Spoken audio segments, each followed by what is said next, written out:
From being a legendary Premier League right-back to being called a melt on Instagram Live, I've just been called a melt. Gary Neville's career has shown how the overall opinion of someone can change in only a few years, and in this case, from a Premier League icon to football's biggest meme. But first, a little bit of backstory. Gary Neville joined the Man United first team as part of Man United's iconic class of '92, along with Ryan Giggs, David Beckham, and his brother Phil Neville. And over the next 19 seasons, he would make 400 appearances for Man United. He would win 8 Premier League titles and 2 Champions League titles, and had one of the most successful careers in Premier League history. He was a one-club man and became an icon not only at Man United, but also for England. He was known for being serious, loyal, and for having a no-nonsense attitude. Alex Ferguson himself also called him the best English right-back of his generation. So the question now is, how did Gary Neville go from this icon and pillar of English football to the viral sensation that he is today? Well, it starts with his transition from a player to a pundit in 2011. Now, it's Gary Neville's first ever show, and it's about setting a professional and intelligent first impression to the public. Roberto, Gary Neville, I bet I never thought you'd be interviewed by me. It was clear to the public from Gary's first ever show that he was just a bit odd. But it wasn't just punditry that Gary Neville dipped his toes into that season. He also started commentating in football matches when UEFA signed him to commentate for the Champions League in 2012, a prestigious competition which showed the best football players in the world. So let's see how our main man Gary acts when commentating this iconic competition. The season, it's Torres to give Chelsea a place in the Champions League final. And just like that, the word goalgasm started spreading around the internet, and everyone was made fully aware of the weirdness of Gary Neville, with reactions, remixes, and compilations.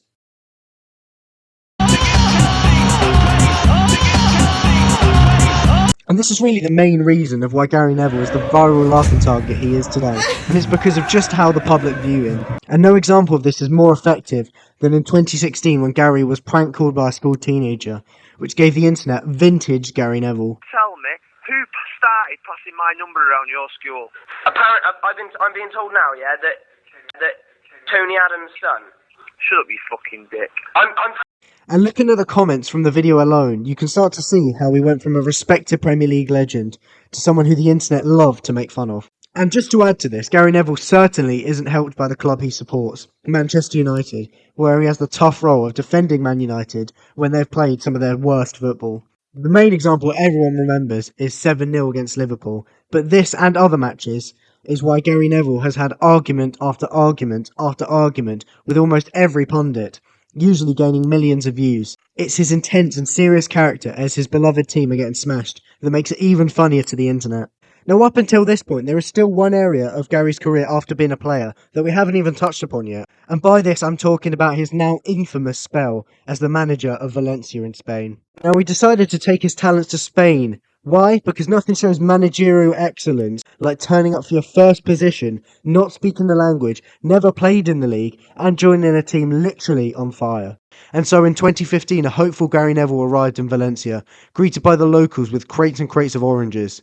The entire fan base was excited about the prospect of a young and intelligent manager to give them results on the pitch, and this excitement lasted for about 3 weeks. From the moment he got there, he was greeted by problems. 2 big players from the squad wanted out of the club, and to make matters worse, his communication with the players and managers was pretty terrible. But nevertheless, the team geared up for their first game against Lyon in the Champions League. Now, Gary Neville was given time to bring his philosophy and ideas into the team and really give them a sense of belonging and opportunity for the future of the... Oh wait, what's that? Oh, we got knocked out of the Champions League by Lyon in their first match. Okay. But however bad the start to his stint was, Gary Neville ploughed on in the league and the Copa del Rey. One of the big problems was his team just looked confused. The team felt like they didn't know what they were doing, which wasn't helped by him constantly changing the lineups and formations. Of his first 16 matches, he won just 4, but at least Valencia were in the semi-finals of the Copa del Rey and will play Barcelona. Maybe this was a chance to redeem his reputation as manager. Oh, that's a great finish by Suarez. Oh, another goal from Suarez again. Unlucky. Oh, now Messi scored. And Messi again. Oh, and Messi's on a hat-trick. Oh, and now Suarez has scored again. And to wrap it up, one more goal from Suarez. This made it 7-0 to Barcelona, and Valencia are out of the Copa del Rey in style. After this embarrassing defeat, Neville declared that their next game would be a must-win for the club. But they went and lost again to Real Betis in the league. At this point, support for Neville was decreasing, with a confidence survey being conducted showing that 90% of all fans essentially wanted him out the club. And when he was knocked out of the Europa League, he knew his days were numbered. For the next few games, the words Gary, Vete echoed around the stadiums. At this point, Valencia was 6 points above the relegation zone and had dropped 5 places in the league and had put the club in serious trouble.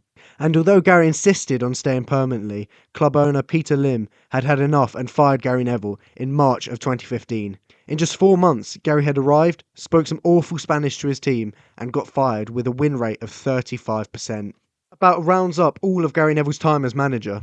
Wrong, he had another job, and this job was far worse than his stint as Valencia manager.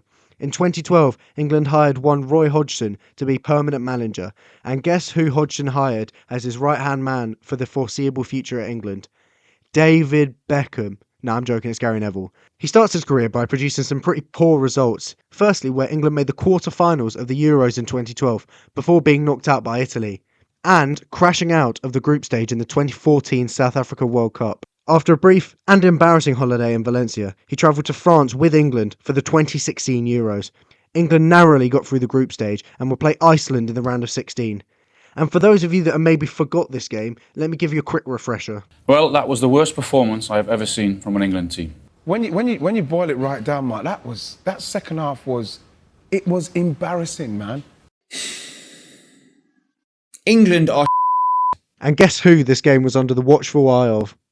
If you can't tell by now, the public is not a huge fan of Gary Neville as a person, so we're going to do a quick fire game of Gary Neville cringe, so sit back, relax and enjoy. We'll find out. I've just been called a melt. Thanks for that. Gary, I'm a hero. I'm on my phone, mate. What are you doing? This was the no-brainer. This was the banker. This was the one that couldn't fail. This was one that's never failed. Hello, Philip. Music licensing. Hello, Gary. Reimagined. I wish I'd had something like Huel back then. Huel is a game changer. I love Huel. When I wake up in the morning, the first thing I think about is Huel. So there you have it, a brief explanation into the weirdness of Gary Neville himself.